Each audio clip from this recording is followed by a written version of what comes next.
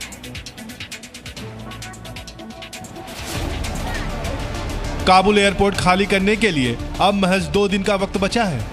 इसे देखते हुए कई देशों ने अपने रेस्क्यू ऑपरेशन बंद कर दिए हैं, तो कुछ ने अपना रेस्क्यू ऑपरेशन जारी रखा है। इसी बीच तालिबान ने एक बयान जारी करते हुए कहा है कि वो एयरपोर्ट खाली करने और लोगों को रेस्क्यू के लिए कुछ छूट दे सकता है। तालिबान जहां काबुल में नरमी की बात कर रहा है, तो वहीं पंजशीर युद्ध के लिए तैयारी कर रहा है। पंजशीर तालिबान के लिए अब तक एक अजय दुर्ग बना हुआ है, जिसे जीतने के लिए तालिबान ने पंजशीर में इंटरनेट से लेकर कॉल मैसेजेस तक की सारी सेवाओं को बंद कर दिया है। तालिबान का ये कदम पंजशीर की आम जनता के खिलाफ है। साथ ही साथ तालिबान ने कंधार में रेडियो और टीवी स्टेशन पर म्यूजिक और महिला आवाज के प्रसारण पर प्रतिबंध लगा दिया है। तालिबान के कब्जे के बाद से अफगानिस्तान के हालात बिगड़ गए हैं। महंगाई चरम पर पहुंच गई है। बैंकों में ताले लगे हैं। अफगानिस्तान में बैंक बंद होने की वजह से नाराज लोगों ने बीते दिन विरोध प्रदर्शन किया।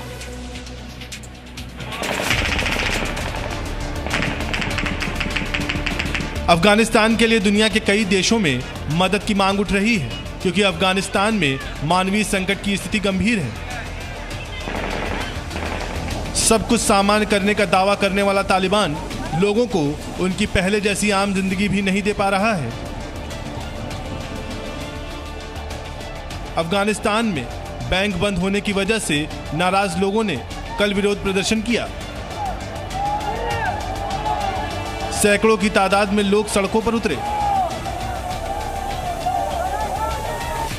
अफगानिस्तान पर तालिबान के कब्जे के बाद ज्यादातर बैंक बंद हैं, जिसकी वजह से लोगों को काफी परेशानी हो रही है।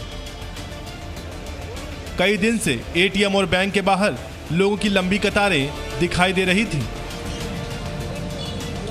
जिससे गुस्साए लोगों ने आज विरोध प्रदर्शन किया।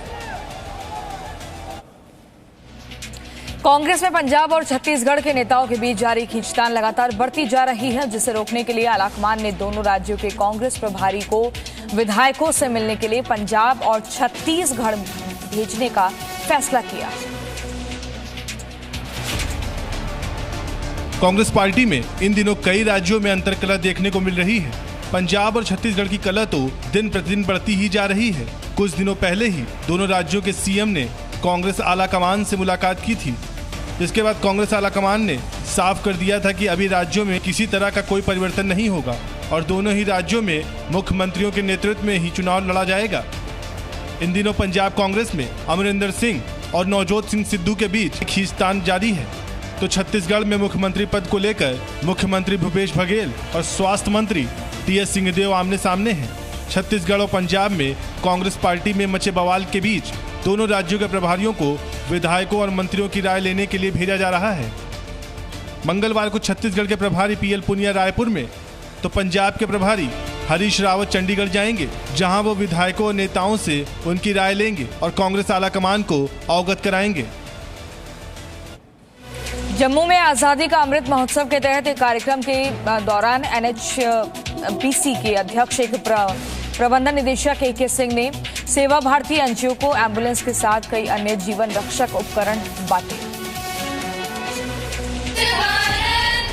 जम्मू में आजादी के अमृत महोत्सव के तहत एक कार्यक्रम का आयोजन किया गया। इस कार्यक्रम का आयोजन सेवा समिति नाम की संस्था ने किया, जिसमें केंद्रीय राज्य मंत्री डॉक्टर जितेंद्र सिंह की और एनएचपीसी के अध्यक्ष एवं प्रबंध निदेशक ए.के. सिंह ने शिरकत की। जहां एनएचपीसी के अध्यक्ष ए.के. सिंह ने केंद्रीय राज्य मंत्री डॉक्टर जितेंद्र सिंह की उपस्थिति में सेवा भारती एनजीओ को एम्बुलेंस के साथ कई अन्य जीवन रक्षक उपकरण दिए।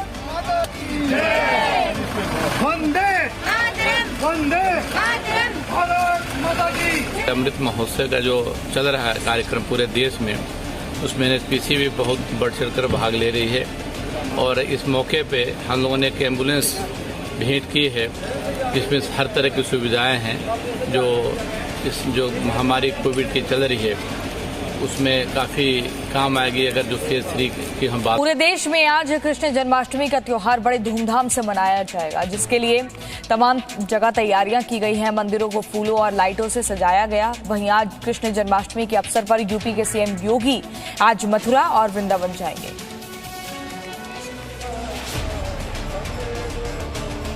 श्री कृष्ण जन्माष्टमी का त्योहार आज मनाया जाएगा। जन्माष्टमी को लेकर देश भर के ज्यादातर मंदिरों में सजावट का काम पूरा हो गया है। फूलों और रंग बिरंगी लाइटों से मंदिर सजाए गए हैं। वहीं उत्तर प्रदेश के सीएम योगी आदित्यनाथ जन्माष्टमी के मौके पर मथुरा और वृंदावन जाएंगे, जहां वो सबसे पहले बांके बिहारी मंदिर के दर्शन करेंगे।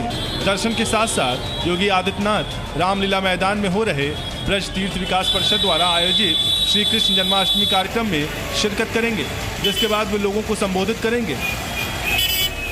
पिछले साल श्री कृष्ण जन्माष्टमी का त्यौहार कोरोना की वजह से मंदिरों में विशेष रूप से मनाया नहीं जा सका था और त्योहार को लेकर मंदिरों में कार्यक्रम नहीं हुए थे। लेकिन इस साल कोरोना के कम संक्रमण को देखते हुए कोरोना नियमों का पालन करते हुए श्री कृष्ण जन्माष्टमी का त्योहार मनाया जा रहा है। Presenting B News app, available on Google Play and App Store. Download it now.